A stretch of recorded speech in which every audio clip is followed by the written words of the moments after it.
देखिए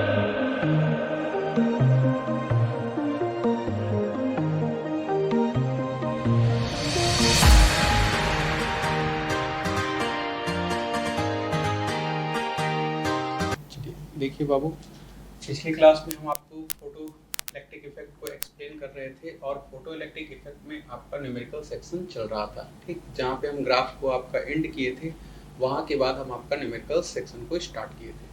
तो उसी न्यूमेरिकल सेक्शन को आज आगे बढ़ाएंगे और मोर और लेस फोटो इलेक्ट्रिक इफेक्ट को आज फिनिश कर देंगे। ठीक, चलिए क्वेश्चन कह रहा है एक की, ध्यान से समझिएगा, काफ़ी इंपॉर्टेंट क्वेश्चन है ये। इसके कॉन्सेप्ट को हम यूज करेंगे आगे के न्यूमेरिकल्स में। कह रहा है कि if the frequency of light in A photo electric experiment is double, photo electric effect experiment में लाइट के फ्रीक्वेंसी को क्या किया गया, डबल किया गया। तो आपसे पूछा गया है कि जो मैक्सिमम काइनेटिक एनर्जी होगा उसका वैल्यू क्या होगा। के रहेगा, 2k हो जाएगा, लेस देन 2k होगा या ग्रेटर देन 2k होगा। ठीक, पहले हम इसको एक्सप्लेन करते हैं, ध्यान से सुनिए। फर्स्ट केस की अगर हम बात करें तो फर्स्ट केस में हम आइंस्टीन इक्वेशन लिखेंगे, energy of photon is equals to work function plus kinetic energy max. कोई दिक्कत? एनर्जी ऑफ फोटोन को क्या लिखेंगे बाबू, H nu is equals to pi naught plus kinetic energy max को हम एज्यूम कर रहे हैं के, इसको मान लेते हैं इक्वेशन नंबर 1।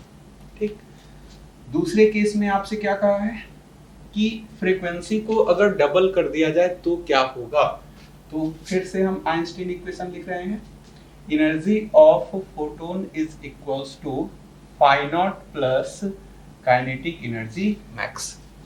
अब एनर्जी कितना होगा, तो h इंटू न्यू होता है और न्यू क्वेश्चन में कह रहा है कि 2 टाइम्स प्रीवियस फ्रीक्वेंसी, तो 2 times nu is equals to work function तो वही रहेगा, क्योंकि हम आपको समझाए थे कि वर्क फंक्शन सिर्फ और सिर्फ तभी चेंज होता है जब आपका मेटालिक सरफेस चेंज हुआ हो, प्लस काइनेटिक एनर्जी मैक्स, ये हमको निकालना है, हम एज्यूम कर लेते हैं के डैश। कोई दिक्कत नहीं होगा। इसको हम लिख सकते हैं बाबू, 2h nu is equals to pi naught plus K dash. h nu का वैल्यू हम इक्वेशन 1 में निकाल चुके हैं। इक्वेशन 1 से h न्यू के वैल्यू को यहाँ पुट कर दीजिए। अगर हम इस वैल्यू को यहाँ पुट करेंगे तो 2 इंटू एच न्यू के जगह पे क्या लिखा हुआ है, pi naught plus K is equals to pi naught plus K dash. कोई दिक्कत? इसको जरा और आगे सॉल्व कीजिए तो 2 pi naught plus 2k is equals to pi naught plus K dash. इस पाई नॉट को अगर इस तरफ लेके आएंगे तो k dash is equals to 2k plus pi naught. ध्यान दीजिएगा please, 2k plus pi naught, 2k plus pi naught, ये इस बात को समझा रहा है कि न्यू काइनेटिक एनर्जी का वैल्यू 2k से थोड़ा ज्यादा होगा, 2k से थोड़ा ज्यादा होगा, और जब 2k से थोड़ा ज्यादा होगा तो हम कह सकते हैं k dash greater than 2k। कौन सा ऑप्शन सही होगा बाबू, तो आपका ऑप्शन नंबर 4 सही होगा। ठीक, अब इसको समझाने का हम प्रयास करते हैं, ध्यान से सुनिए इसके और आगे। इस क्वेश्चंस को आप बनाएंगे नहीं एग्जाम हॉल में, एग्जाम में क्वेश्चन यहाँ से बहुत बार पूछा गया है, ये भी आपका जेईई का पूछा हुआ क्वेश्चन है, ये भी आपका जेईई का पूछा हुआ क्वेश्चन है। तो क्वेश्चंस काफी आते हैं यहाँ से, और इसको बनाने का जरूरत हम लोगों को नहीं हो, इस वजह से हम यहाँ और डिस्कशन कर रहे हैं। ठीक, सुनिए, फ्रीक्वेंसी को दुगना किया गया, फ्रीक्वेंसी को दुगना किया गया। जब फ्रीक्वेंसी को दुगना किया गया तो एनर्जी ऑफ फोटोन पे क्या हुआ, तो एनर्जी ऑफ फोटोन क्या हो गया बाबू, 2 टाइम्स हो गया। और अगर एनर्जी ऑफ फोटोन 2 टाइम्स हुआ है तो जो फोटो इलेक्ट्रॉन बाहर निकल रहा है उसका काइनेटिक एनर्जी क्या हुआ, greater than 2k। Kinetic energy क्या हुआ बाबू, ग्रेटर देन 2k। तो अब जरा सोचिए कि इस समय अगर एमिटेड फोटो इलेक्ट्रॉन का फास्टेस्ट स्पीड v0 रहता तो इस केस में फोटो इलेक्ट्रॉन का फास्टेस्ट स्पीड क्या होता, तो आप आसानी से सोच सकते हैं this is greater than √2v0। क्या होता है बाबू? √2v0। क्यों? क्योंकि काइनेटिक एनर्जी और स्पीड में रिलेशन क्या है? तो kinetic energy proportional to v square, तो v प्रोपोर्शनल टू √k। कोई दिक्कत? तो इसको हम यूज कर दिए यहाँ। इसी तरह से अगर मान लो आपसे हम कहते कि फ्रीक्वेंसी को 3 गुना कर दिया गया, फ्रीक्वेंसी को 3 गुना कर दिया गया, बताइए एनर्जी ऑफ फोटोन पे क्या होगा? तो एनर्जी ऑफ फोटोन आपका 3 टाइम्स हो जाएगा। क्वेश्चन ये नहीं पूछा जाएगा, क्वेश्चन अब यहां से पूछा जाएगा कि काइनेटिक एनर्जी क्या होगा, तो हम कहेंगे kinetic energy greater than 3k। और fastest speed of photo electron क्या होगा? तो हम बोलेंगे ग्रेटर देन √3v0। कोई दिक्कत? अब थोड़ा और आगे समझिए। अगर फ्रीक्वेंसी को मान ले हम 4 न्यू कर दें, बताइए एनर्जी कितना हो जाएगा? 4e। और अगर एनर्जी 4e हो जाएगा तो kinetic energy greater than 4k और fastest speed greater than √4v0। कोई दिक्कत? अब जरा समझिए कि बेसिकली ये जो आंसर आ रहा है वो किसके कारण आ रहा है बाबू? तो फोटोन में जो एनर्जी चेंज हो रहा है उसके वजह से आ रहा है। और फोटोन में एनर्जी चेंज सिर्फ फ्रीक्वेंसी से तो हो नहीं सकता है, वेवलेंथ से भी हो सकता है। तो अब अगर हम आपसे कहें कि शुरू का वेवलेंथ है लैम्डा, अब वेवलेंथ हो गया λ/2, तो बताइए एनर्जी कितना हो जाएगा? तो यहां भी एनर्जी हो जाएगा 2e। और अगर एनर्जी 2e हो जाएगा तो kinetic energy greater than 2k और फास्टेस्ट स्पीड कितना होगा? तो ग्रेटर देन √2v0। कोई दिक्कत? मान लो यहां से हम लेम्डा के जगह पे अब λ/3 किए, तो λ/3 अगर करेंगे तो एनर्जी कितना हो जाएगा? 3e। और अगर एनर्जी 3e हो जाएगा तो kinetic energy greater than 3k और फास्टेस्ट स्पीड कितना होगा? तो ग्रेटर देन √3v0। कोई दिक्कत? अब जरा यहाँ पे क्वेश्चंस को समझिए जो जेई क्वेश्चंस किया था। इसमें क्वेश्चन कहा कि if the frequency of light in A photoelectric experiment becomes triple, triple मतलब क्या बाबू? 3 टाइम्स हो गया, तो बताइए कि maximum speed of photo electron क्या होगा अगर इनिशियली फास्टेस्ट स्पीड का वैल्यू भी है तो आप आसानी से कह सकते हैं कि फ्रीक्वेंसी को 3 गुना किया गया, फ्रीक्वेंसी को 3 गुना किया गया, एनर्जी 3 टाइम्स हो जाएगा। और जब एनर्जी 3 टाइम्स हो जाएगा तो kinetic energy greater than 3k और फास्टेस्ट स्पीड √3v से थोड़ा ज्यादा। कौन सा आंसर चला जाएगा? तो ऑप्शन नंबर 3 आपका सही हो जाएगा। कोई दिक्कत? इस क्वेश्चन को देखिए, कहा कि शुरुआत में वेवलेंथ लैम्डा है, उस समय फास्टेस्ट स्पीड v0 है। अब वेवलेंथ को चेंज कर दिया गया 3 λ/4। सोच के बताइए कि जब वेवलेंथ 3 λ/4 होगा तो एनर्जी कितना हो गया बाबू? 4/3e। एनर्जी कितना हो गया? 4/3e। और जब एनर्जी 4/3e होगा तो यहाँ से 2 क्वेश्चन पूछा जा सकता था काइनेटिक एनर्जी के बारे में, तो आंसर जाता ग्रेटर देन 4/3k। लेकिन यहाँ क्वेश्चन पूछा है फास्टेस्ट स्पीड के बारे में, तो फास्टेस्ट स्पीड का आंसर जाएगा ग्रेटर देन √4/3 और इनिशियल फास्टेस्ट स्पीड कितना है? v0। ठीक, तो ये काफी इंपॉर्टेंट कॉन्सेप्ट था, हम इसको समझा दिए। ठीक, चलिए नेक्स्ट क्वेश्चन देखिए बाबू। कह रहा है कि when a metallic surface is illuminated by monochromatic light of wavelength lambda, the stopping potential is 3v0। Stopping potential का चर्चा हुआ है, ध्यान से सुनिएगा जरा। तो हम लोग केस 1 लिखेंगे, energy of photon is equals to work function plus kinetic energy max. कोई दिक्कत? एनर्जी ऑफ फोटोन के जगह पे क्या लिखेंगे बाबू? hc/λ बराबर π0 प्लस काइनेटिक एनर्जी मैक्स के जगह पे जानते हैं ev0 और v0 का वैल्यू दिया हुआ है 3v0। कोई दिक्कत नहीं होगा। अब समझिए केस 2। केस 2 में क्या कहा है कि सेम सरफेस पे फोटोन को फॉल कराया गया है, लेकिन उसका वेवलेंथ कितना हो चुका है? 2 लैम्डा। तो उस केस में स्टॉपिंग पोटेंशियल का वैल्यू है V नॉट। तो जरा देखिए यहाँ पे HC बाई लेमडा की जगह पे क्या होगा 2 लेमडा, सेम सरफेस है तो वर्क फंक्शन तो वही रहेगा, लेकिन V नॉट स्टॉपिंग पोटेंशियल का वैल्यू कितना है V नॉट। ठीक, अब आपसे पूछा है कि फाइंड थ्रेशोल्ड वेवलेंथ। ध्यान से सुनिए क्या पूछा है बाबू, थ्रेशोल्ड वेवलेंथ। तो थ्रेशोल्ड वेवलेंथ तभी ना कैलकुलेट हो पाएगा जब आप वर्क फंक्शन कैलकुलेट कर ले, क्योंकि वर्क फंक्शन बराबर आपको पढ़ाए थे क्या होता है HC by lambda not. That means कि इस क्वेश्चन में बेसिकली हमको कैलकुलेट करना है क्या, वर्क फंक्शन। क्या कैलकुलेट करना है, वर्क फंक्शन। अब हम आपको समझाते हैं कि कैलकुलेशन करेंगे कैसे। ठीक, ध्यान से सुनिएगा, अदरवाइज कैलकुलेशन में आपको टाइम लग जाएगा। हमें कैलकुलेट करना है वर्क फंक्शन को। इसका मतलब है कि इस दोनों इक्वेशन में वर्क फंक्शन को रहने देना है, तो हमें कैंसिल आउट करना होगा। किसको, हमें कैंसिल आउट करना पड़ेगा स्टॉपिंग पोटेंशियल वाले टर्म को। और स्टॉपिंग पोटेंशियल वाले टर्म को अगर कैंसिल आउट करना चाहते हैं तो यहां टर्म है 3 EV0 और यहां टर्म है EV0। तो EV0 को जब तक 3 EV0 नहीं बनाएंगे तब तक ये दोनों सब्ट्रैक्ट होके कैंसिल आउट नहीं हो सकता है। इसका मतलब है कि इस EV0 वाले टर्म को हमें 3 EV0 बनाना पड़ेगा और इसके लिए पूरे इक्वेशन को मल्टीप्लाई करना होगा किससे, 3 से। तो जैसे ही हम 3 से मल्टीप्लाई करेंगे ये आपका आएगा 3 टाइम्स HC बाई 2 लेमडा बराबर 3 फाई नॉट प्लस 3 EV0। इसको मान लो इक्वेशन 1 और इसको मान लो इक्वेशन 2। कोई दिक्कत?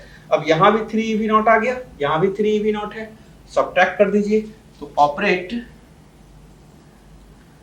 2 माइनस 1। तो यहां देखिए तो बाबू 3/2 HC by lambda minus HC by lambda बराबर ये 3 फाई नॉट और ये फाई नॉट माइनस होगा 2 phi naught, 3 EV0 minus 3 EV0 cancel out हो जाएगा। यहां अगर हम इसको सॉल्व करेंगे तो ये आएगा HC बाई 2 लेमडा बराबर 2 फाई नॉट, यहां से फाई नॉट बराबर 2 यहां नीचे आएगा तो ये आपका आएगा HC बाई 4 लेमडा। अगर वर्क फंक्शन पूछा जाता तो आंसर यहीं तक रहता। हमसे पूछा गया है थ्रेशोल्ड वेवलेंथ का वैल्यू क्या होगा, तो बताइए HC by lambda naught is equal to HC by 4 lambda. HC से HC आपका कैंसिल आउट हो जाएगा। 1 by lambda naught is equal to 1 by 4 lambda. That means lambda naught is equal to क्या, 4 लेमडा। सॉल्व हो जाएगा। तो questions को समझने का प्रयास कीजिए। कौन सा टर्म एलिमिनेट करना है, कौन सा टर्म एलिमिनेट करना है, ये इंपॉर्टेंट हो जाता है। अदरवाइज आपका 20-25 सेकंड बेकार चला जाएगा एग्जाम हॉल में। ठीक, चलिए देखते हैं नेक्स्ट क्वेश्चन। इसी क्वेश्चन के आधार पर ये क्वेश्चन भी पूछा गया था जे एडवांस में। ध्यान से सुनिए, पहले इस क्वेश्चन को हम क्लियर कर रहे हैं। कह रहा है कि light of 2 different frequency whose photon have energy 1 electron volt. एक बार जो फोटोन फॉल कराया जा रहा है उसका एनर्जी है 1 इलेक्ट्रॉन वोल्ट और दूसरे बार जो फोटोन फॉल कराया जा रहा है उसका एनर्जी है 2.5 इलेक्ट्रॉन वोल्ट। कह रहा है कि illuminate on a metallic surface whose work function is 0.5 electron volt.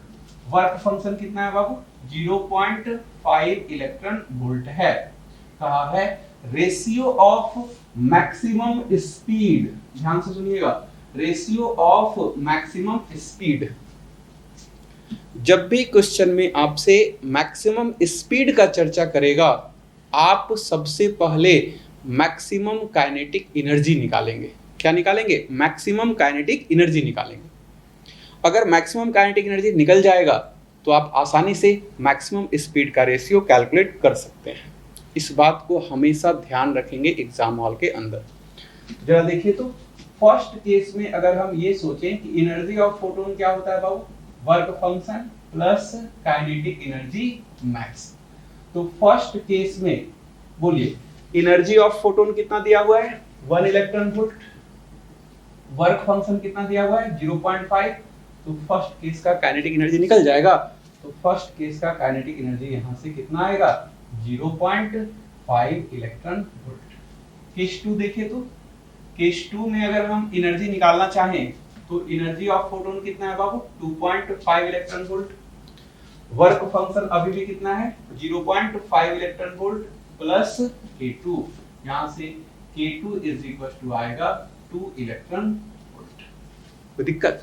तो maximum kinetic energy first case में और सेकंड केस में कैलकुलेट हो चुका है, तो अब हम आसानी से यूज कर सकते हैं K1 by K2 is equals to V1 by V2 का होल स्क्वायर। कोई दिक्कत नहीं होगा, क्यों?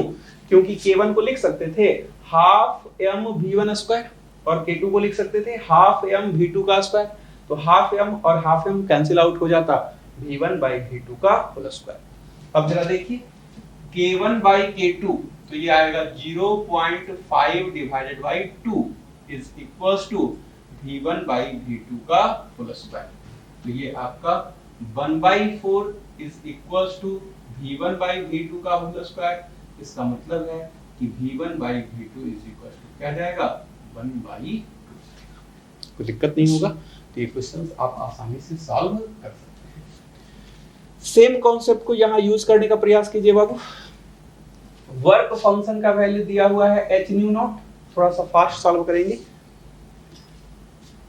पहले एनर्जी है 2h न्यू नॉट, तो बताइए K1 निकल जाएगा, निकाल दीजिए यहाँ पे। तो K1 इज इक्वल्स टू हो जाएगा energy of photon minus work function, तो ये आपका आएगा h न्यू नॉट। कोई दिक्कत नहीं है। सेकेंड केस में K2 निकालिए, तो एनर्जी ऑफ फोटोन कितना हो चुका है 5h न्यू नॉट, तो यहां से K2 बताइए जल्दी से। 5h न्यू नॉट में से वर्क फंक्शन को सब्ट्रैक्ट करेंगे, ये आपका आएगा 4h न्यू नॉट। पूछा क्या है बाबू? मैक्सिमम स्पीड पूछा है, तो बताइए सबसे पहले क्या करते हैं K1 by K2 बराबर V1 by V2 का होल स्क्वायर बराबर 1/4। कोई दिक्कत? h new not divided by 4h new not, तो यहां से लिख सकते हैं V1 by V2 बराबर 1/2, और V1 का वैल्यू दिया हुआ है कितना 4 into 10⁻⁶ डिवाइडेड बाई V2 बराबर 1/2। यहाँ से आप V2 कैलकुलेट कर सकते हैं, कितना आएगा 8 into 10⁻6 मीटर पर सेकेंड। कोई दिक्कत नहीं होगा। चलिए तो यहाँ तक खत्म करते हैं, नेक्स्ट क्वेश्चन को देखते हैं। चलिए नेक्स्ट क्वेश्चन देखिए बाबू। कह रहा है कि a metal surface is illuminated by light of two different wavelength 248 nanometre and 310 nanometre. The maximum speed, ध्यान दीजिएगा, मैक्सिमम स्पीड फर्स्ट केस में माना है u1, सेकंड केस में माना है u2, और उसका रेशियो दिया हुआ है 2:1। आपसे पूछा गया है कि फाइंड वर्क फंक्शन। ध्यान से सुनिएगा, मैक्सिमम स्पीड दिया है, तुरंत पहुंचेंगे वाला कहाँ, मैक्सिमम काइनेटिक एनर्जी के ऊपर। तो जरा देखिए तो u1 by u2 का होल स्क्वायर बराबर क्या होता है k1 by k2। इसका मतलब है कि k1 by k2 is equal to 4:1। इसका मतलब ये है कि अगर हम फर्स्ट केस में काइनेटिक एनर्जी को 4k0 मान लें, तो सेकेंड केस में काइनेटिक एनर्जी को कितना मानना पड़ेगा k0 मानना पड़ेगा। कोई दिक्कत नहीं ना यहाँ तक। अब देखिए आपसे क्या पूछा था, तो आपसे पूछा था बाबू कि वर्क फंक्शन का वैल्यू क्या होगा। आपसे पूछा है कि वर्क फंक्शन का वैल्यू क्या होगा, ठीक। तो देखिए केस 1 आइंस्टीन इक्वेशन यूज कीजिए, तो energy of photon is equals to work function plus kinetic energy max. तो यहाँ लिख सकते हैं energy of photon hc by lambda बराबर phi naught plus k1। hc का वैल्यू हम लोग सारे बच्चे जानते हैं 1240, और वेवलेंथ दिया हुआ है बाबू कितना 248 is equals to phi naught plus k1 के जगह पे हम क्या लिख सकते हैं 4k0। तो हम इसको यूज कर सकते हैं, 248 से 5 टाइम्स कैंसिल आउट हो जाएगा, फाई नॉट प्लस 4k0। इसको मान लेते हैं इक्वेशन 1। कोई दिक्कत नहीं होगा। केस 2, केस 2 क्या कहता है बाबू, एनर्जी ऑफ फोटोन, अब डायरेक्ट लिख रहे हैं 1240 डिवाइडेड बाई 310। वर्क फंक्शन तो वही है। और काइनेटिक एनर्जी सेकंड केस का कितना है, के नॉट है, तो हम यहाँ पे लिख रहे हैं के नॉट। यहाँ से बोलिए ये कितना आएगा, 4 पाई नॉट प्लस के नॉट। फिर से सोचिए जरा सा, आपसे कैलकुलेट करने को कहा है वर्क फंक्शन, किसको एलिमिनेट करेंगे, वर्क फंक्शन को तो रहने देंगे, एलिमिनेट करना होगा के नॉट वाले टर्म्स को। और के नॉट वाले टर्म्स को एलिमिनेट करने के लिए यहाँ 4 के नॉट है, तो यहाँ भी हमें 4 के नॉट बनाना पड़ेगा। तो 4 के नॉट बनाने के लिए हमें मल्टीप्लाई करना पड़ेगा पूरे इक्वेशन को, किससे, 4 से। तो यहाँ पे आपका आएगा 16 is equals to 4 phi naught plus 4 K not, इसको मान लो इक्वेशन नंबर 2। कोई दिक्कत? अब दोनों इक्वेशन को सब्ट्रैक्ट करो, तो ऑपरेट 2 माइनस 1, तो 16 में से 5 जाएगा, कितना बचेगा, 11। 4 फाई नॉट में से फाई नॉट जाएगा, कितना बचेगा, 3 फाई नॉट, और ये तो आपका कैंसिल आउट हो जाएगा। तो यहाँ से phi naught is equal to 11/3 electron. तो दिक्कत नहीं ना, तो सॉल्व कर सकते हैं आसानी से। इसको देखिए, ये क्वेश्चंस थोड़ा अच्छा क्वेश्चन है बाबू, मेडिकल में इस स्टैंडर्ड का क्वेश्चंस नहीं पूछा जा सकता है, ठीक ना, ध्यान दीजिएगा। कह रहा है कि when photons of wavelength lambda1 are incident on an isolated sphere, the corresponding stopping potential is V0। Stopping potential का चर्चा किया है। फिर कहा कि वेवलेंथ को जब लैम्डा 2 किया गया तो स्टॉपिंग पोटेंशियल हो गया 3V0। अब आपसे क्या पूछा है कि जब वेवलेंथ को लैम्डा 3 किया जाएगा तो बताइए कि स्टॉपिंग पोटेंशियल का वैल्यू क्या होगा। तो अभी तक जो हम लोग क्वेश्चन देख रहे थे बाबू, उसमें 2 ही इंफॉर्मेशन था, अब इसमें तीसरा इंफॉर्मेशन भी है। क्या करना है, कुछ नहीं, समझिए क्वेश्चंस को सिर्फ, कि पहले जो 2 इंफॉर्मेशन दिया गया है उस दोनों इंफॉर्मेशन का हम यूज करें, और यूज करने के बाद वर्क फंक्शन निकाल लें, और जब वर्क फंक्शन निकल गया तो इसी वर्क फंक्शन के वैल्यू को थर्ड कंडीशन में जाकर के पुट कर दें, अपने आप आपका क्वेश्चन सॉल्व हो जाएगा। कोई दिक्कत? चलिए, तो इसी को हम यूज कर रहे हैं, ध्यान से सुनिए, काफी अच्छा क्वेश्चन है। एनर्जी ऑफ फोटोन लिख सकते हैं बाबू hc/λ, वर्क फंक्शन मान लेते हैं पाई नॉट प्लस ev0, तो हम लिख सकते हैं ev0। कोई दिक्कत नहीं ना। सेकेंड केस में क्या कर रहा है बाबू, तो hc/λ2, वर्क फंक्शन तो वही रहेगा, लेकिन स्टॉपिंग पोटेंशियल हो गया 3V0, तो यहां से आपका आएगा E × 3V0। अब जरा सोचिए खुद से कि हमें वर्क फंक्शन निकालना है, हमें वर्क फंक्शन निकालना है, तो EV0 वाले टर्म को एलिमिनेट करना पड़ेगा, और EV0 वाले टर्म को एलिमिनेट करने के लिए हमें इसको क्या बनाना पड़ेगा बाबू, 3EV0 बनाना पड़ेगा। अगर इसको 3EV0 बनाना है तो हम लोग आसानी से लिख सकते हैं ऑपरेट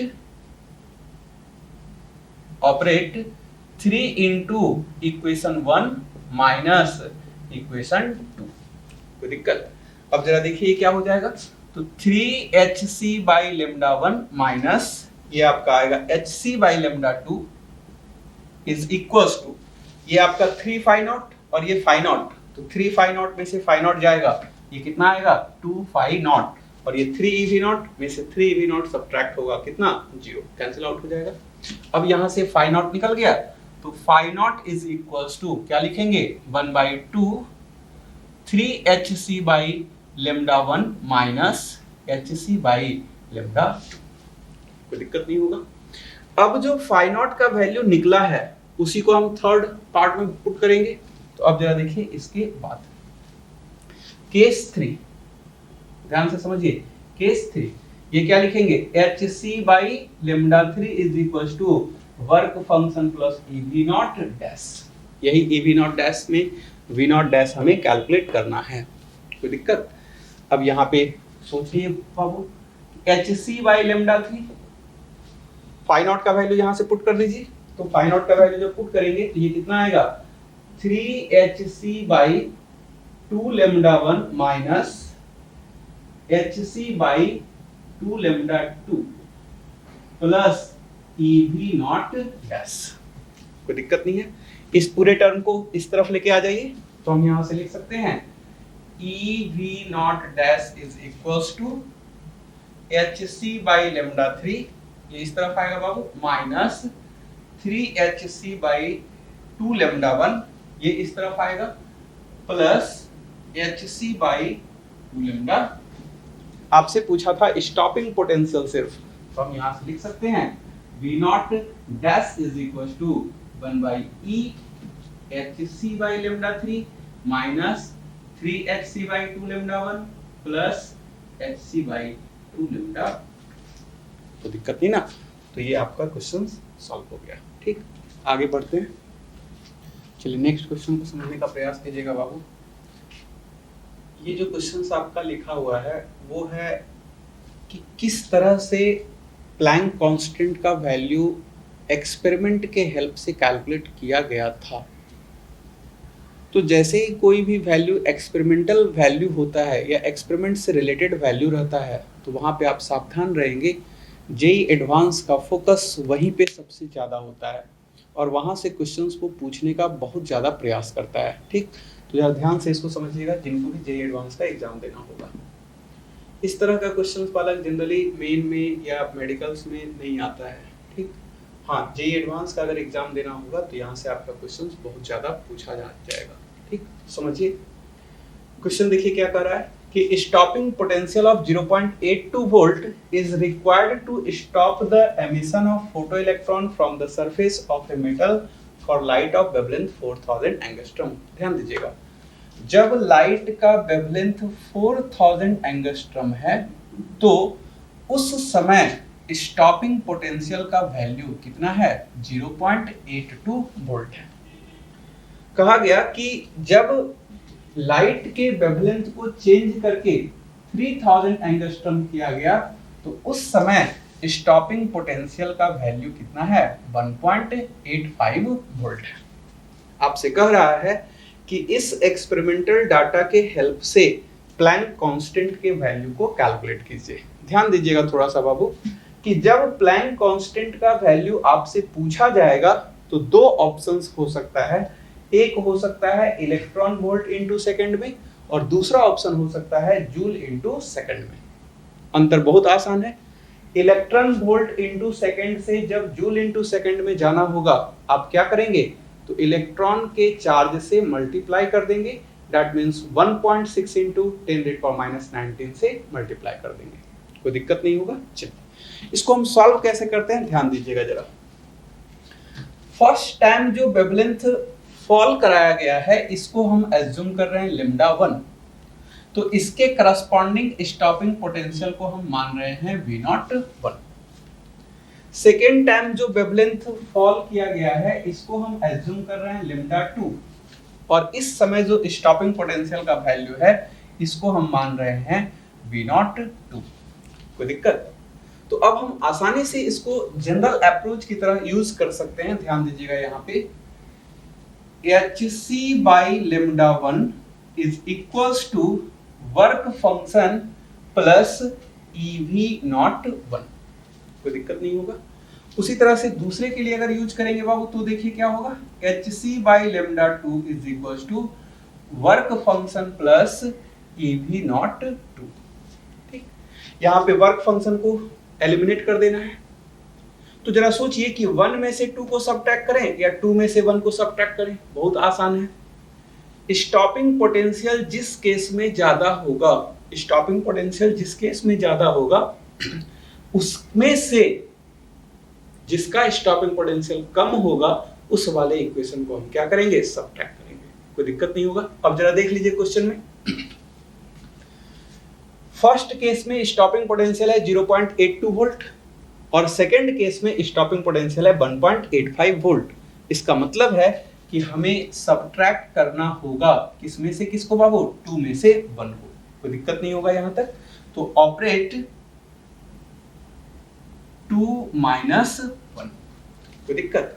अब 2 में से 1 को जरा सबट्रैक्ट कीजिए तो HC by lambda 2 minus HC by lambda 1 बराबर 5 नॉट तो कैंसिल आउट हो जाएगा।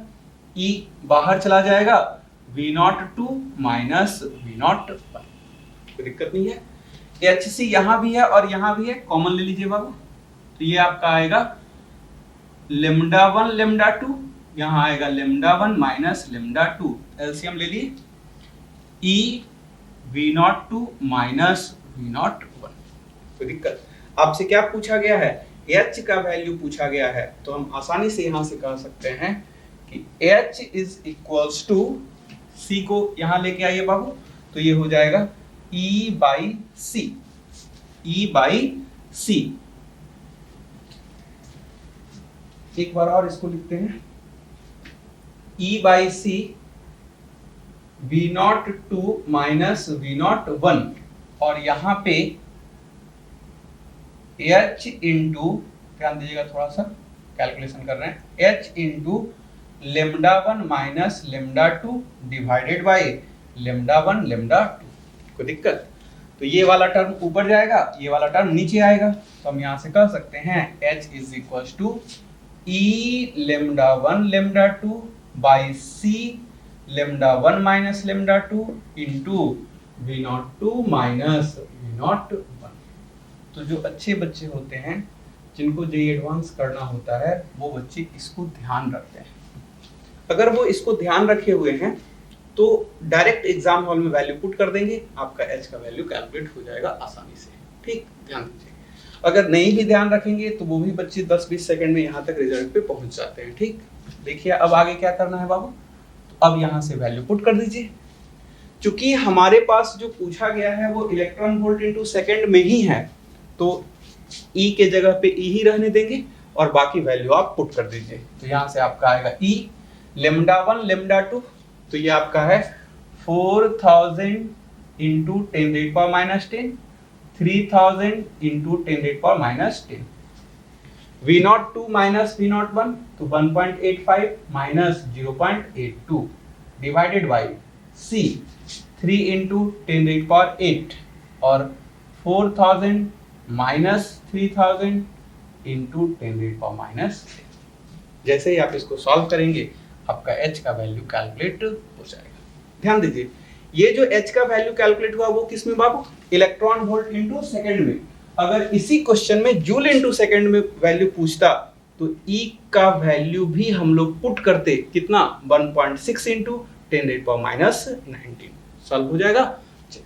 इस क्वेश्चन को जरा देखिए, आपके लिए होमवर्क दिए हैं, हालांकि ये पूछा हुआ क्वेश्चन है बाबू जेईई एडवांस 2016 का, ठीक, आप आराम से बना सकते हैं। देखिए यहाँ पे, यहाँ जेईई एडवांस जब क्वेश्चन किया तो 3 डाटा दिया, 3 डाटा दिया वेवलेंथ का और 3 डाटा दिया स्टॉपिंग पोटेंशियल का।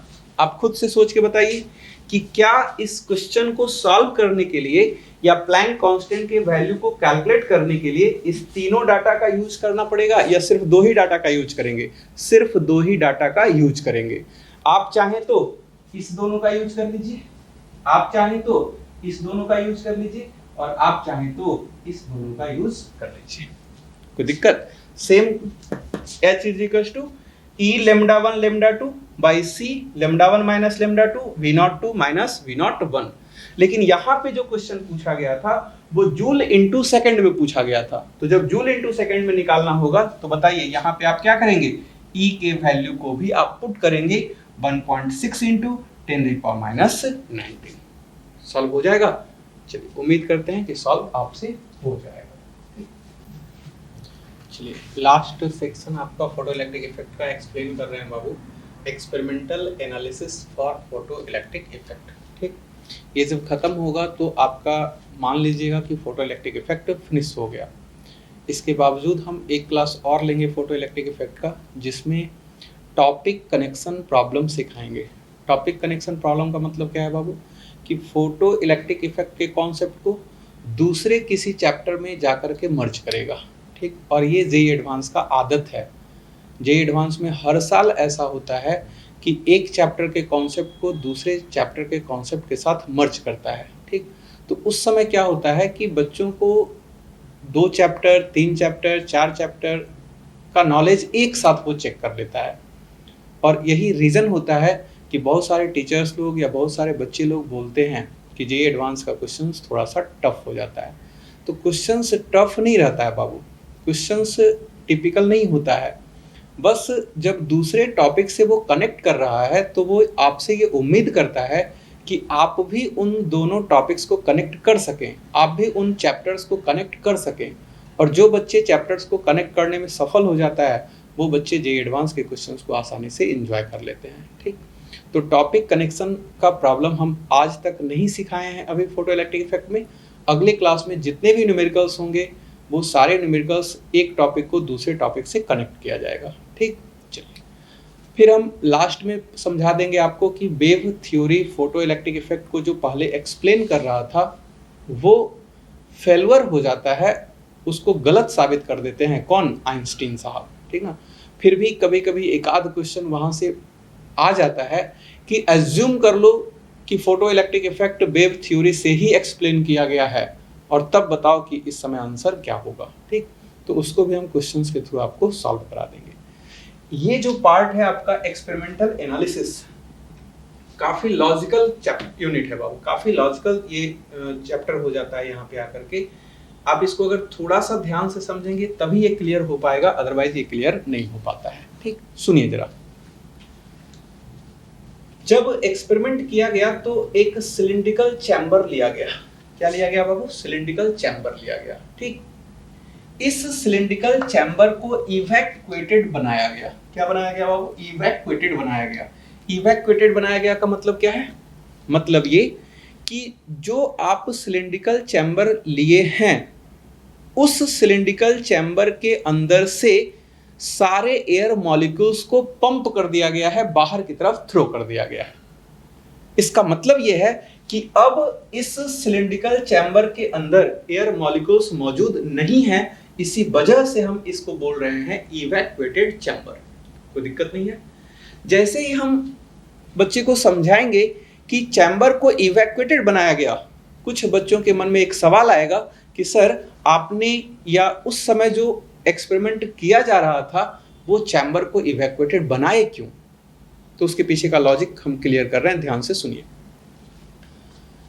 हमें देखना ये था बाबू कि जब हम मेटालिक सरफेस पे फोटोन को फॉल कराते हैं तो इलेक्ट्रॉन बाहर निकलता है, और जो इलेक्ट्रॉन बाहर निकलता है वो इलेक्ट्रॉन हमको दिखाई तो नहीं देगा। तो वो इलेक्ट्रॉन जब कंटिन्यूअस फ्लो करेगा तो सर्किट में करंट फ्लो होगा, और जब करंट फ्लो होगा तो यहाँ पे एमीटर लगा दिए हैं या गैल्वेनोमीटर लगा दिए हैं, वो करंट को डिटेक्ट कर लेगा या मेजर कर लेगा। जैसे ही एमीटर में थोड़ा बहुत डिफ्लेक्शन होगा, गैल्वेनोमीटर में थोड़ा बहुत डिफ्लेक्शन होगा, हम कहेंगे कि सर्किट में करंट फ्लो हुआ है, और सर्किट में करंट फ्लो हुआ है इसका मतलब है कि इस मेटालिक सरफेस से इलेक्ट्रॉन बाहर निकला है। तो ये प्रूफ हो जाएगा।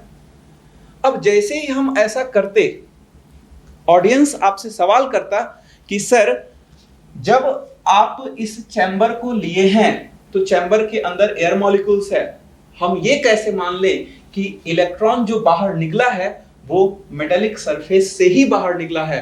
हो सकता है कि वो इलेक्ट्रॉन एयर मॉलिक्यूल्स का हो। यही वजह है कि हमने पहले ही चैम्बर को क्या कर दिया? इवैक्यूएटेड कर दिया।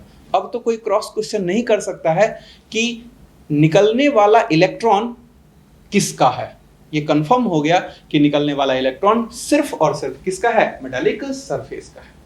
तो समझ में आ गया होगा शायद कि इवैक्यूएटेड चैम्बर हमने क्यों लिया था। ठीक, अब जरा देखिए, हमने बाबू यहाँ पे एक मेटालिक प्लेट लिया है और यहाँ पे एक दूसरा मेटालिक प्लेट लिया है।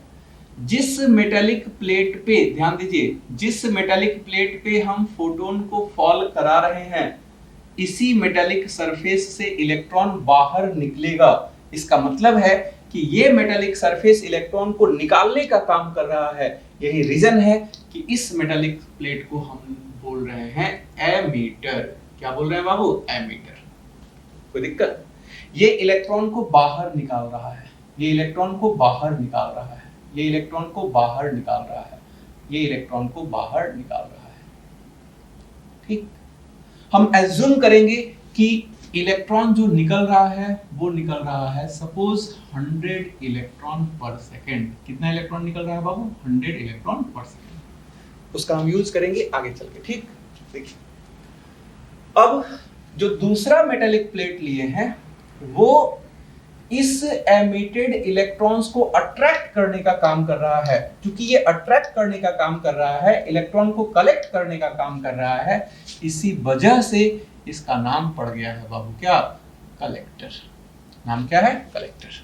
कोई दिक्कत नहीं है। अब जरा थोड़ा दिमाग लगाइएगा। तो अब हमें सर्किट कनेक्ट करना है और यहाँ पे बैटरी लगाना है। ध्यान दीजिएगा कि बैटरी का यहाँ पे पॉजिटिव टर्मिनल आएगा या नेगेटिव टर्मिनल आएगा, खुद से सोच सकते हैं। देखिए कैसे, इलेक्ट्रॉन को धक्का देना है, इलेक्ट्रॉन को धक्का देना है किधर, कलेक्टर की तरफ।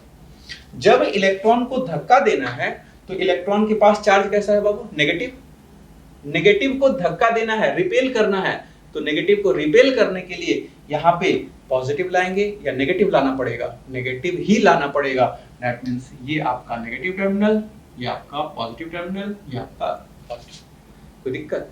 यहां से भी सोच सकते हैं कि कलेक्टर को इलेक्ट्रॉन को कलेक्ट करना है और इलेक्ट्रॉन का नेचर चूंकि नेगेटिव है, नेगेटिव को अट्रैक्ट करना है। अट्रैक्ट करने के लिए हमें क्या करना पड़ेगा, तो पॉजिटिव बनाना पड़ेगा। कोई दिक्कत? लेकिन यहां जो बैटरी लगाया गया है ये हमारे मर्जी पर है कि इसके हम पोटेंशियल डिफरेंस को क्या रख रहे हैं, ये हमारे मर्जी पे है। हम इसके पोटेंशियल डिफरेंस को चाहेंगे तो चेंज कर सकते हैं। कभी कभी इसके पोटेंशियल डिफरेंस को हम बोलेंगे VAC, anode potential with respect to cathode. कोई दिक्कत नहीं होगा। चलिए अब हम एक्सपेरिमेंट को स्टार्ट करते हैं। ठीक ध्यान से जरा सुनिए। एक्सपेरिमेंट को स्टार्ट कर रहे हैं बाबू क्या, तो सबसे पहला एक पॉइंट हम समझाने का प्रयास करते हैं। कह रहा है कि अगर फ्रीक्वेंसी और एक्सेलरेटिंग पोटेंशियल को फिक्स कर दें, ये समझाया हुआ पॉइंट है, ठीक ना पहले से।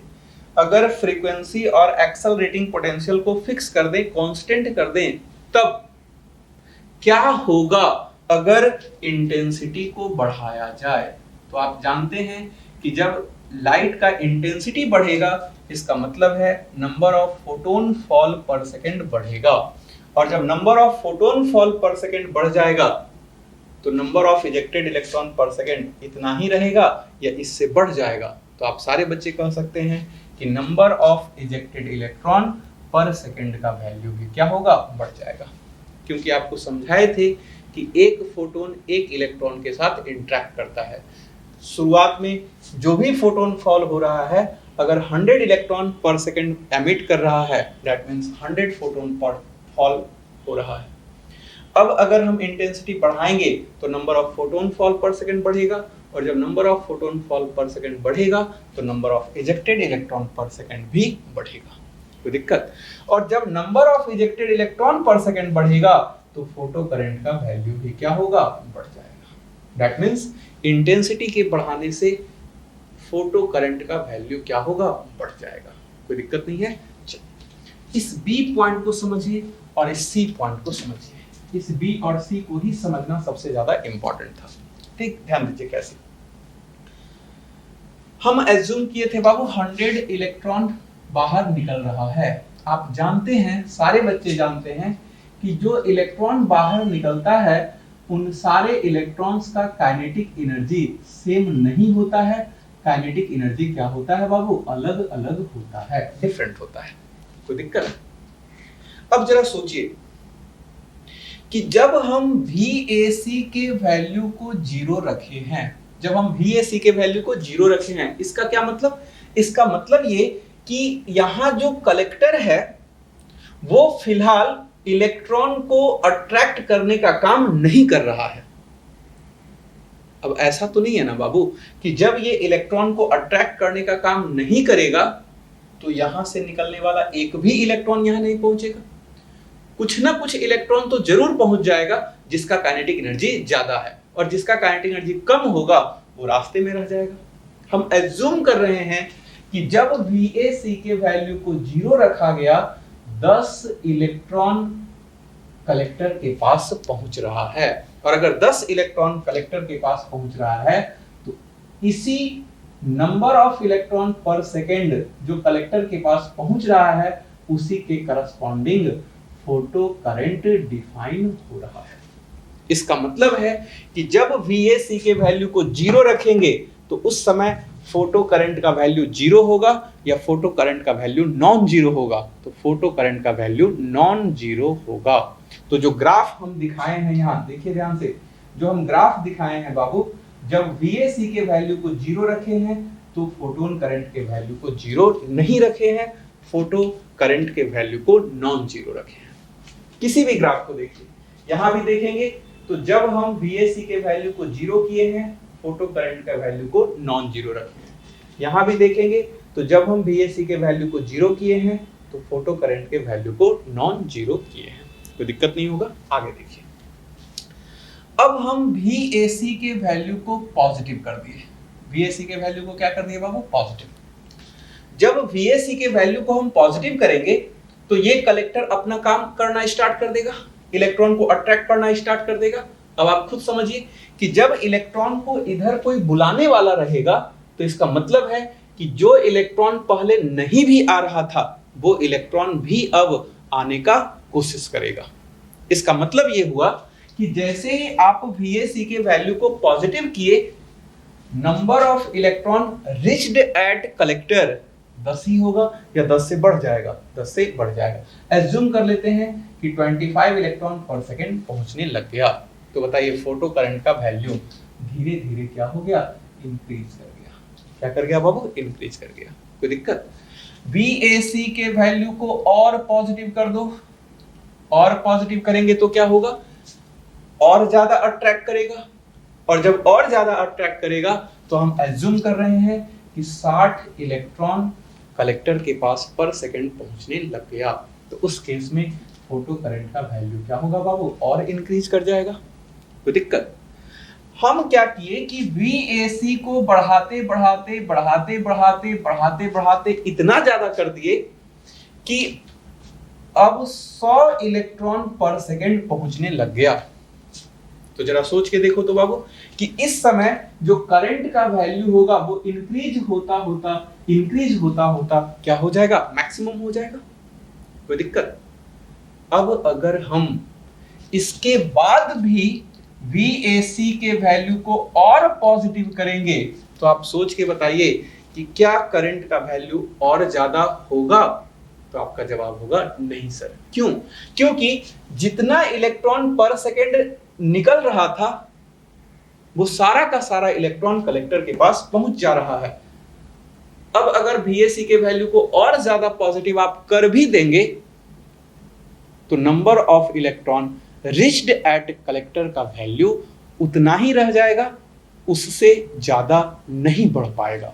इसका मतलब है कि इसके बाद VAC के वैल्यू को आप कितना भी पॉजिटिव कर लो, करंट का वैल्यू फिक्स हो जाएगा, कांस्टेंट हो जाएगा, मैक्सिमम रहेगा। उस मैक्सिमम कांस्टेंट करंट को हम लोग कहते हैं सैचुरेशन करंट। क्या कहते हैं? Saturation current. यहां समझिए, VAC के वैल्यू को पॉजिटिव किया गया, करंट देखो बढ़ रहा है बढ़ रहा है बढ़ रहा है बढ़ रहा है बढ़ रहा है बढ़ रहा है बढ़ रहा है बढ़ रहा है बढ़ रहा है।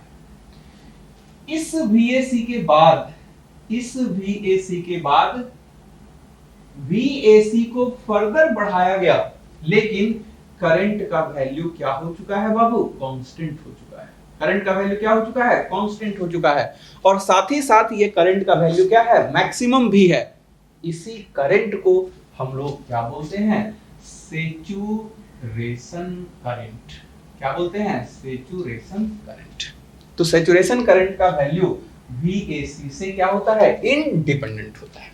कोई दिक्कत? तो ये था आपका पॉइंट नंबर बी। क्लियर हो गया होगा शायद सारे बच्चे को। देखिए क्या लिखा हुआ है, keeping frequency and intensity of light fix as VAC increases. जैसे जैसे VAC बढ़ेगा वैसे वैसे फोटो करंट का वैल्यू बढ़ेगा। As VAC increases photo current increases. आगे देखिए क्या लिखे हैं बाबू, after a certain value of VAC when all the emitted electrons are collected by collector the photo current becomes maximum। और इसी मैक्सिमम कांस्टेंट करंट को हम क्या बोलते हैं? सैचुरेशन करंट बोलते हैं। कोई दिक्कत नहीं होगा। अब समझाते हैं पार्ट सी को।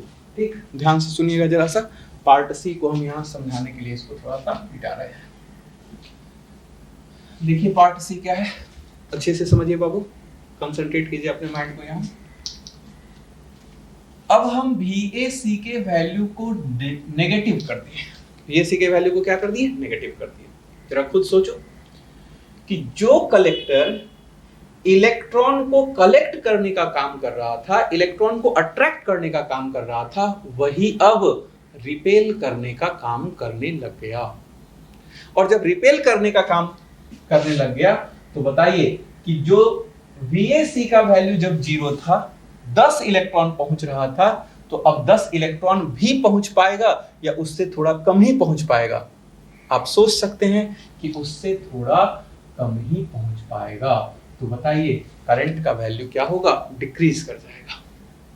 अब अगर VAC के वैल्यू को और नेगेटिव कर दें, और नेगेटिव कर देंगे तो क्या होगा बाबू? मान लेते हैं कि 4 इलेक्ट्रॉन ही अब पहुंच पा रहा है, फोटो करंट के वैल्यू को क्या होना पड़ेगा, और डिक्रीज होना पड़ेगा। यहाँ देखिए तो जरा, VAC के वैल्यू को नेगेटिव कर रहे हैं, नेगेटिव कर रहे हैं, नेगेटिव कर रहे हैं, फोटो करंट का वैल्यू घट रहा है, घट रहा है, घट रहा है, घट रहा है। VAC के वैल्यू को इतना नेगेटिव कर दिए, इतना नेगेटिव कर दिए कि एक भी इलेक्ट्रॉन कलेक्टर के पास नहीं पहुंच पा रहा है। अब जरा सोच के देखो तो बाबू कि अगर एक भी इलेक्ट्रॉन कलेक्टर के पास नहीं पहुंचेगा तो क्या फोटो करंट डिफाइन होगा या फोटो करंट का वैल्यू 0 हो जाएगा? तो फोटो करंट का वैल्यू 0 हो जाएगा। जिस particular minimum negative anode potential पे फोटो करंट का वैल्यू 0 हो जाता है, that minimum negative anode potential is known as stopping potential. क्या कहते हैं बाबू? स्टॉपिंग पोटेंशियल कहते हैं। सवाल उठता है कि सर स्टॉपिंग पोटेंशियल नाम क्यों पड़ा? वेरी सिंपल, फोटो करंट का वैल्यू क्या हो चुका है बाबू? 0। फोटो करंट का वैल्यू अगर 0 हो चुका है तो इसका मतलब है कि एक भी इलेक्ट्रॉन कलेक्टर के पास नहीं पहुंच पा रहा है। फोटो इलेक्ट्रॉन का कलेक्टर के पास पहुंचना बंद हो चुका है, स्टॉप हो चुका है, और जिस पोटेंशियल पे ऐसा होता है उसी पोटेंशियल का नाम है बाबू क्या? Stopping potential. यही वजह था कि हम बोले थे कि kinetic energy max is equals to EV naught. क्यों बोले थे बाबू? क्योंकि ये स्टॉपिंग पोटेंशियल मेजरमेंट है। किसका मेजरमेंट है? Maximum kinetic energy of electron का। अगर इलेक्ट्रॉन का काइनेटिक एनर्जी ज्यादा होगा तो स्टॉपिंग पोटेंशियल का वैल्यू भी ज्यादा रहेगा, और अगर maximum kinetic energy photo electron का कम रहेगा तो स्टॉपिंग पोटेंशियल का वैल्यू भी कम होगा। कोई दिक्कत? तो यहाँ देखिए तो ग्राफ में फोटो करंट घट रहा था, घट रहा था, घट रहा था, घट रहा था, घट रहा था। जिस नेगेटिव एनोड पोटेंशियल पे फोटो करंट का वैल्यू 0 हो गया, इसी एनोड पोटेंशियल को हम लोग क्या बोलते हैं? स्टॉपिंग पोटेंशियल बोलते हैं। कोई दिक्कत नहीं होगा। तो ये था आपका पॉइंट नंबर 1 A, B और C। पॉइंट नंबर 2 को समझा रहे हैं और यहीं से आपका क्लास ऑफ होगा। पॉइंट नंबर 2 है बाबू आपका ग्राफ। ठीक, तो ये ग्राफ तो आपको क्लियर कर दी। B और C ग्राफ जरा अच्छे से पढ़िएगा, जिनको नीट का एग्जाम देना है। जो बच्चे मेडिकल का तैयारी कर रहे हैं उनके लिए काफी इंपॉर्टेंट है ग्राफ B और C। ध्यान से सुनिए ये क्या है। क्वेश्चन में कहेगा कि अगर हम इंटेंसिटी को चेंज करेंगे तो क्या होगा, उसका इफेक्ट किसके ऊपर आएगा? तो ध्यान दीजिएगा, इंटेंसिटी को अगर हम चेंज करेंगे तो उसका प्रभाव फोटो करंट के ऊपर होगा। जैसे जैसे इंटेंसिटी बढ़ेगा फोटो करंट का वैल्यू बढ़ेगा, सैचुरेशन करंट का वैल्यू बढ़ेगा। तो अब जरा देख के बताइए तो बाबू कि I1, I2, I3, I1 का वैल्यू सबसे ज्यादा होगा और I3 का वैल्यू सबसे कम होगा, क्योंकि सैचुरेशन करंट का वैल्यू I1 के करस्पॉन्डिंग सबसे ज्यादा है और I3 के करस्पॉन्डिंग सबसे कम है। तो हम यहाँ पे देख करके कह सकते हैं I1 सबसे ज्यादा होगा और I3 सबसे कम होगा। स्टॉपिंग पोटेंशियल सबका सेम है। स्टॉपिंग पोटेंशियल अगर सबका सेम है, इसका मतलब क्या है बाबू? तो इसका मतलब है कि जो फोटोन फॉल हो रहा है उसका फ्रीक्वेंसी सेम है, या जो फोटोन फॉल हो रहा है उसका वेवलेंथ सेम है, या जो फोटोन फॉल हो रहा है उसका एनर्जी सेम है। ज्यादातर क्वेश्चन यहाँ फ्रीक्वेंसी से आता है। तो स्टॉपिंग पोटेंशियल अगर सेम है तो फ्रीक्वेंसी सेम, और अगर सैचुरेशन करंट सेम है तो intensity same. Saturation current same तो इंटेंसिटी सेम, सैचुरेशन करंट अलग तो इंटेंसिटी अलग। स्टॉपिंग पोटेंशियल सेम तो फ्रीक्वेंसी सेम, स्टॉपिंग पोटेंशियल अलग तो फ्रीक्वेंसी अलग। कोई दिक्कत नहीं होगा। अब जरा यहां देख के बताइए, इस ग्राफ को अगर देखेंगे तो यहां पे सैचुरेशन करंट सेम है, इसका मतलब इंटेंसिटी क्या है बाबू, सेम। लेकिन स्टॉपिंग पोटेंशियल के वैल्यू को अगर देखा जाए तो स्टॉपिंग पोटेंशियल का वैल्यू यहाँ पे अलग अलग है, और स्टॉपिंग पोटेंशियल अलग अलग है, इसका मतलब है कि जो फोटोन फॉल हुआ है उसका फ्रीक्वेंसी क्या है, डिफरेंट है, या कह सकते हैं उसका एनर्जी डिफरेंट है, या कह सकते हैं उसका वेवलेंथ डिफरेंट है। अगर आपसे पूछ लिया ही जाए कि यहाँ पे फ्रीक्वेंसी ν1 है, यहाँ पे फ्रीक्वेंसी ν2 है, और यहाँ पे फ्रीक्वेंसी ν3 है, तो आप बताइए कि ν1, ν2 और ν3 में कौन बड़ा होगा। तो बेसिक सा फंडा बताए थे बाबू कि फ्रीक्वेंसी ज्यादा इसका मतलब फोटोन का एनर्जी ज्यादा, और जब फोटोन का एनर्जी ज्यादा तो निकलने वाले फोटो इलेक्ट्रॉन का मैक्सिमम काइनेटिक एनर्जी ज्यादा, और अगर मैक्सिमम काइनेटिक एनर्जी ज्यादा तो उसको रोकने के लिए हमें जो पोटेंशियल अप्लाई करना पड़ेगा उसका वैल्यू भी ज्यादा। दैट मीन्स यहाँ कह सकते हैं कि ν3 का वैल्यू सबसे ज्यादा होगा और ν1 का वैल्यू सबसे कम होगा। कोई दिक्कत? एक छोटा सा क्वेश्चन देखते हैं बाबू, क्वेश्चन नहीं है, बस इसी ग्राफ को थोड़ा और क्लियर हो जाए आप लोगों को, इसलिए यहाँ पे देख के बताइए। मान लो कि ये ग्राफ दिया गया आपको, यहां से ये दिया गया, यहां से आपका ये दिया गया, और यहां से आपका ये दिया गया। ठीक, देखिए जरा सा, ये ग्राफ है आपका A, बीच वाला ग्राफ है B, और सबसे ऊपर वाला ग्राफ है C। आप देख करके बताइए कि A और B के लिए क्या सेम क्या अलग। देखिए जरा अच्छे से, A और B क्या सेम है बाबू, स्टॉपिंग पोटेंशियल सेम है, और अगर स्टॉपिंग पोटेंशियल सेम है इसका मतलब फ्रीक्वेंसी सेम। क्या सेम, फ्रीक्वेंसी सेम। यहां देखिए तो A और B का सैचुरेशन करंट अलग अलग है, इसका मतलब इंटेंसिटी डिफरेंट। कोई दिक्कत?